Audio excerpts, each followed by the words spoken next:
का मुझे आपको बताना भी चाहिए था।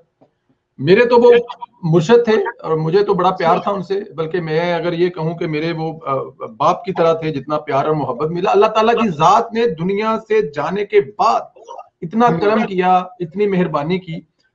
वो विन कर गए केस, जो कि वो जाहिर है वो खबर घुमन साहब जो वो बात कर रहे थे, और उन्होंने फिर वो सारी आपने न्यूज पढ़ी है। जी जी। क्या कहेंगे, मुशाहिदुल्लाह खान साहब दुनिया में थे भी, दबंग तरीके से जिए, किसी के डर खौफ खतरे के बगैर जिए।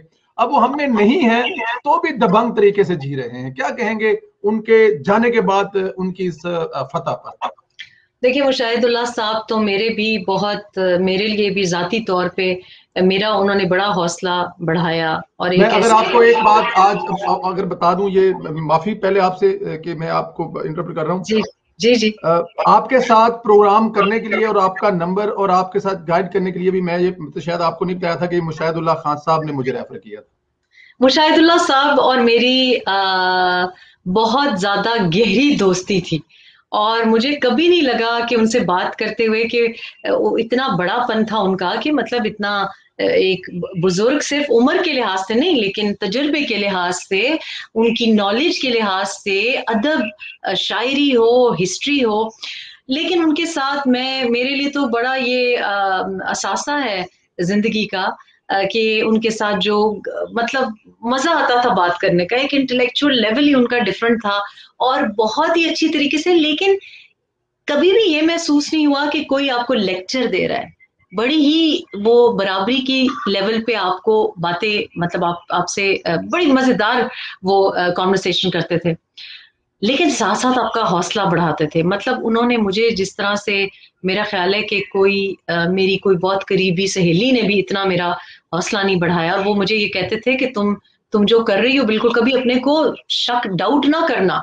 और यही बात है कि मैंने उनसे सीखा है कि जो इंसान आवाज उठाता है ना, आवाज जो है ना, आप रहे ना रहे इस दुनिया में, लेकिन आपका जो हिस्सा होता है वो आप आवाज उठाने से, आपकी आवाज वो, अभी देखे ना, उनकी आवाज गूंजती रह गई है हमारे कानों में। जी आज भी उनके शेर, उनकी तकरीरें हमारे कानों में गूंजती रह गई हैं। और मैं उनके बेटे को कहती हूँ, अफनान को कहती हूँ कि these are big boots to fill, क्योंकि मुशाहिदुल्लाह साहब की जो तुमसे जो तो हमारी तवक्कुआत है। और उन्होंने मुझे जो बात की है वो देखिए ना, अब ये सामने आ गई है। और जिस सहाफी ने इनके बारे में ये बातें की है, उसकी वजह से भी मेरा कलेजा ठंडा हुआ है मेरा कलेजा ठंडा हुआ है। और अल्लाह, देखिए, मुशाहिदुल्लाह साहब जैसे लोग जो आवाज उठाते हैं वो जावेदान है, वो कहीं नहीं गए, वो इधर ही है। वो हमारी आने वाली नस्लों के लिए एक मेंटोर के तौर पे, एक गाइडेंस के तौर पे रहेंगे।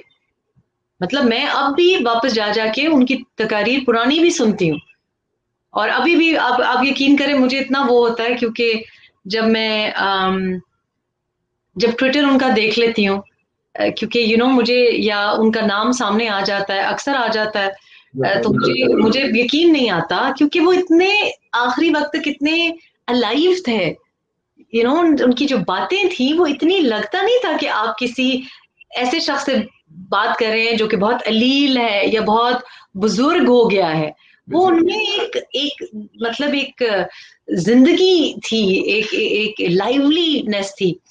तो ये, मैं, आई एम नॉट सरप्राइज्ड कि मुशाहिदुल्लाह साहब का जो असर है, जो उनका क्या कहते हैं, चमत्कार है, वो हम बड़ी तरह से उनके जाने के बाद देखते रहेंगे। और ये एक बहुत बड़ी विन है सच्चाई की, हक बात की, लड़ने की। आपको पता है, जो जो इंसान हक पे खड़ा होता है, उसको आज अगर बात माने ना माने, लेकिन उनके जाने के बाद भी वो बात जो सच है वो फाइनली साबित होके रहता है। No doubt. आज भी अगर नुसरत फतेह अली खान का कोई गाना सुन ले तो लगता है कि खान साहब अभी भी बैठे हैं। सेम इसी तरह है कि मुशाहिदुल्लाह खान साहब की अभी भी कोई तकरीर सामने आंखों के आ जाए या कुछ चीज, तो लगता है ओह मुशाहिदुल्लाह खान साहब आ गए। तो अल्लाह ब्लेस हिम जी, अल्लाह ताला की जात मुर्शद है हमारे, अब भी मुर्शद है हमारे। अल्लाह ताला की जात उनको जन्नत में आला मकाम अता फरमाए। अल्लाह पाक लवाहिदीन को सब्र दे। और ये जो फतह है, ये हर सच्चे इंसान की फतह है। आखिरी दम तक वो जो लड़ते रहे हैं, इसके बारे में इंशाल्लाह ताला फिर मैं आपको बताऊंगा भी। अच्छा जी, चलते हैं जी। हवाई अड्डे हमारे सुने हैं, फिर अमेरिका को दे रहे हैं, ये क्या सीन है? और दूसरी तरफ से तालिबान ने भी कुछ धमकी लगाई है अगर हवाई अड्डे दिए तो किसी नई जंग की तरफ तो नहीं धकेला जा रहा हमें? देखिए, पता नहीं, लोगों ने अब मुझे कहना शुरू कर दिया कि आप अनाउंस कर दें कि आप कोई पीर हैं। मैंने कहा मैं पीर नहीं हूँ कोई, ये बात ना करें। लेकिन ये है कि मैं अंधी नहीं हूँ, और हम अखबारें भी पढ़ते हैं। हमें कोई इंटेलिजेंस एजेंसी के अंदर बैठने की ज़रूरत नहीं है, किसी प्राइम मिनिस्टर हाउस के अंदर बैठने की ज़रूरत नहीं है, किसी फॉरेन मिनिस्ट्री में बैठने की ज़रूरत नहीं है। आम इंसान जो अखबार